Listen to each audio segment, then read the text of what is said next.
In the dead of night, when the world is silent and secrets whisper through the shadows, a single phone call can shatter the illusion of a perfect life. Picture this: a billionaire tycoon, accustomed to boardrooms and billions, jolted awake by a ringing phone at 2 a.m. It's a wrong number, or so it seems. But what if that mistake was fate's clever disguise? Stick around as we dive into this incredible tale of unexpected connection, heartbreak, and redemption. And hey, if this story tugs at your heartstrings like I know it will, smash that like button right now and subscribe to the channel for more real-life inspired stories that remind us what truly matters. Let's get into it. Alexander Voss was the kind of man who owned the skyline. At 45, he had built an empire from nothing, a tech conglomerate that spanned continents, with private jets, sprawling mansions, and a net worth that could buy small countries. But beneath the tailored suits and confident smirks, Alex was hollow. His days blurred into endless meetings, his nights filled with insomnia and the echo of empty rooms. Divorced twice, estranged from his only son, he had traded relationships for revenue. Sleep was a luxury he chased with pills, but on this particular night in the heart of New York City, his phone buzzed insistently on the nightstand. The caller ID showed an unknown number from a rough part of town. Groggy and irritated, he answered. "Hello?" On the other end was a voice so fragile it could break like glass. A young woman's, trembling with desperation. "Dad? Is that you? Please, I need you. It's bad. Really bad. Come quick." There was a pause, heavy with sobs. Alex froze. He wasn't anyone's dad, at least not in the way that mattered anymore. His son hadn't spoken to him in years. This was clearly a mistake. He could have hung up, rolled over, and forgotten it by morning. But something in her tone, a raw vulnerability that pierced his armored heart, made him hesitate. "Where are you?" he asked, surprising even himself. The address she gave was in the Bronx, a neighborhood worlds away from his penthouse. It was a rundown apartment building, the kind where dreams went to die. Why am I doing this?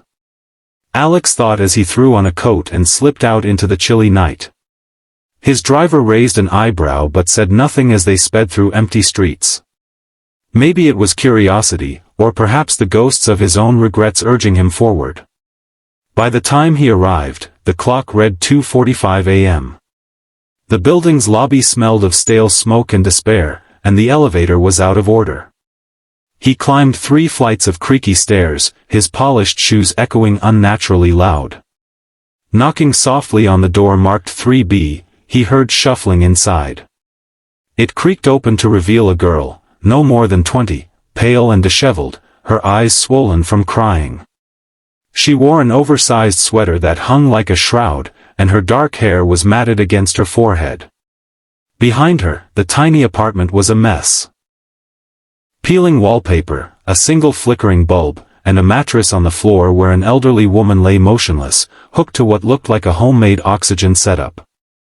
The girl's name was Mia, as she would later tell him. She stared at Alex, confusion flickering across her face. "You're not my dad," she whispered, her voice cracking. "No, I'm not," Alex admitted, feeling foolish. "But you sounded like you needed help. What's going on?" Mia glanced back at the woman, her grandmother, the only family she had left, and burst into tears. Her real father had abandoned them years ago, a deadbeat who promised to come but never did. Tonight, in a panic, Mia had dialed what she thought was his number, but grief and exhaustion had led her astray. Her grandmother, Elena, was dying from late-stage cancer, the kind that poverty turned into a death sentence. No insurance, no savings, just mounting bills and a landlord threatening eviction. The hospice nurse had left hours ago, saying there was nothing more to do. Mia was alone, terrified, watching the woman who raised her slip away. Alex could have offered condolences and left. He had a flight to Tokyo in the morning, deals worth millions hanging in the balance. But as Mia sank to the floor, clutching her knees, something shifted inside him. He stepped inside, closing the door behind him. "Tell me what I can do," he said softly. For the next hour, he listened as Mia poured out her story. Born to a single mom who overdosed when Mia was 10, she'd been raised by Elena in this crumbling building. Mia worked 2 jobs, waitressing and cleaning offices, to keep them afloat, but it was never enough. Dreams of college? Buried under medical debt. Elena's breathing grew shallower, and Mia held her hand, whispering memories of better days. Alex sat awkwardly on the edge of the mattress, feeling like an intruder in this intimate vigil. As dawn crept through the grimy window, Elena stirred weakly, her eyes fluttering open. She looked at Alex with a faint smile, mistaking him for the long-lost son she'd always hoped would return. "You came," she rasped. Mia, exhausted and emotional, leaned against Alex's shoulder. "Stay," she whispered, not to her grandmother, but to him. It was a plea born of loneliness, a quiet admission that she couldn't face this alone. Alex's phone buzzed with urgent emails, but he silenced it. For the first time in years, he felt needed, not for his money, but for his presence. He stayed. The days that followed blurred into a whirlwind of challenges that tested Alex in ways his boardrooms never had. He arranged for Elena to be transferred to a private hospice facility, covering the costs anonymously at first. But Mia discovered the truth when the bills vanished. "Why are you doing this?" she demanded, her pride clashing with her gratitude. Alex didn't have a good answer. Maybe it was guilt over his own neglected family, or perhaps Mia's resilience reminded him of his younger self, scraping by before the big break. He started visiting daily, bringing groceries, fixing leaks in the apartment, even cooking awkward meals that made Mia laugh for the first time in months. But it wasn't all smooth. Alex's world intruded harshly. His ex-wife called, suspicious of his sudden absences. His business partners grumbled about missed meetings, and rumors swirled in the tabloids. Billionaire's secret slum life? One night, after a brutal day negotiating a hostile takeover, Alex arrived at Mia's to find her in tears again. The landlord had shown up with eviction papers, claiming back rent.